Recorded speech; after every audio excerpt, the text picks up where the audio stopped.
Hello friends, सभी का स्वागत है हमारे YouTube परिवार में। मेरा नाम पवन जायसवाल और हमने इससे जो पहली क्लास पढ़ी थी उस क्लास में हमने सीखा था अघोष और सघोष व्यंजन के बारे में। लेकिन क्लास ज्यादा लेंथी ना हो, इसी कारण हमने जो इम्पोर्टेंट क्वेश्चन थे जो पेपरों में आ चुके हैं, यानी कि आप ये समझिए कि पढ़ाने के बाद क्वेश्चनों को लाने का मेरा उद्देश्य क्या है कि आपको ये बताना है कि जो मैं पढ़ा रहा हूँ आपके लिए वो विभिन्न विभिन्न परीक्षाओं में आते भी हैं या नहीं आते। तो आपने देखा होगा कि मैं जो भी आपको टॉपिक पढ़ाता हूँ वो विभिन्न विभिन्न परीक्षाओं में कई बार हरियाणा टेट में, यूपी टेट में, थर्ड ग्रेड, सेकंड ग्रेड, यानी कि पटवार में, हर रीट में, हर परीक्षा में मेरे पढ़ाई के क्वेश्चन आ रहे हैं। समझाया हुआ इसी कारण मैंने वही टॉपिक लिए हैं जो आपको परीक्षाओं की दृष्टि से उपयोगी है। ठीक है, तो इससे पहले हमने अघोष, सघोष और अघोष व्यंजन समझ लिए।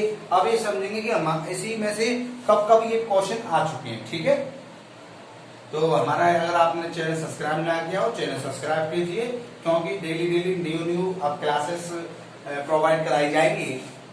किसी कारणवश किसी दिन क्लास न बनती है, वो नोट्स बनाने के कारण नहीं बन पाती। ठीक है, समझेंगे। देखिए, इतना मैंने ऐसे पहले क्लास में समझा दिया था आपको अघोष व्यंजन और सघोष व्यंजन के बारे में। अगर आपने वो क्लास ना देखी उससे पहले बार तो आप जाकर देख सकते हैं। अब अघोष व्यंजन के बारे में बात करेंगे, यानी कि प्रत्येक वर्ग का पहला और दूसरा, प्रत्येक वर्ग का पहला और दूसरा जो व्यंजन होता है प्लस सा सा सा, यानी कि 10 और 3 13 जो वर्ण होते हैं अघोष व्यंजन कहलाते हैं। इतनी बात क्लियर थी। अब देखिए, चार चमची जो दिखाई दे रही है ये 4 वर्ग है और प्रत्येक 4 वर्ग है। 4 वर्ग का पहला वर्ण है, यानी पहला जो दूसरा वर्ण होता है वह तो अघोष ही होता है। तो DSSB 2015 में पूछा गया है, यानी कि 4 क्या है आप बताएंगे अघोष व्यंजन है, क्योंकि प्रथम वर्ण है।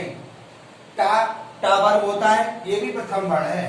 प्रथम वर्ण होने के कारण ये भी हमारा DSSB 2015 में आया। पूछा जाएगा आपसे टा क्या है या अघोष व्यंजन छांटिए, तो आप छांटेंगे जो प्रत्येक वर्ग का पहला और दूसरा व्यंजन होगा, चाहे कोई सा भी हो, आप अघोष व्यंजन उसे बता सकते हैं।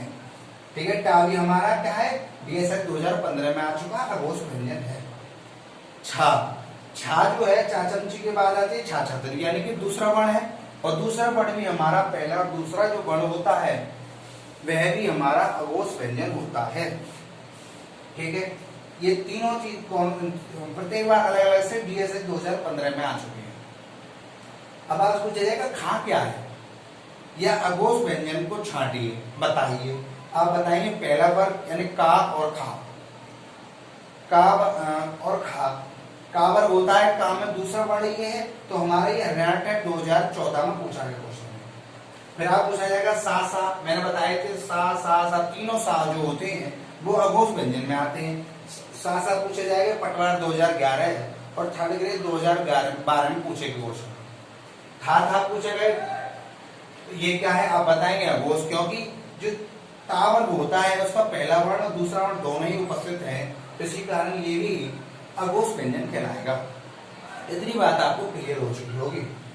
सघोष व्यंजन के बारे में बात करेंगे। मैंने बताया था आपके लिए प्रत्येक वर्ग का तीसरा, चौथा, पांचवा वर्ण प्लस हमारे यार अलावा हा प्लस स्वर व्यंजन, यानी स्वर जो वर्ण होते हैं 11, टोटल बताए थे 31।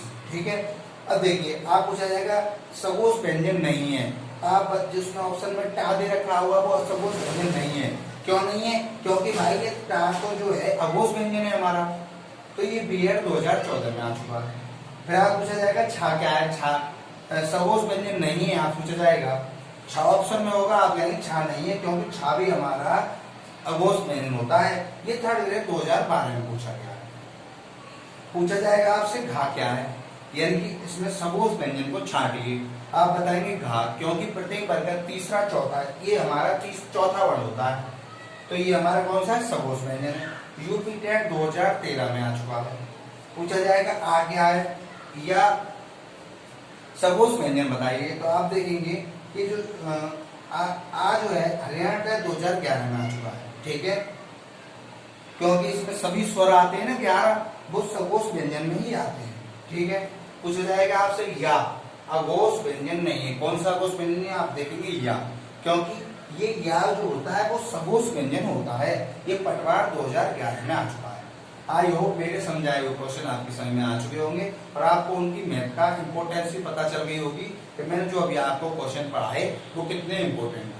ठीक है, तो यही मिलते हैं हम एक नई क्लास के साथ में। जब तक हमारे क्लास को शेयर कीजिए, लाइक कीजिए, सब्सक्राइब कीजिए और यही क्लास को नेक्स्ट मिलेंगे नई क्लास का। थैंक यू, धन्यवाद।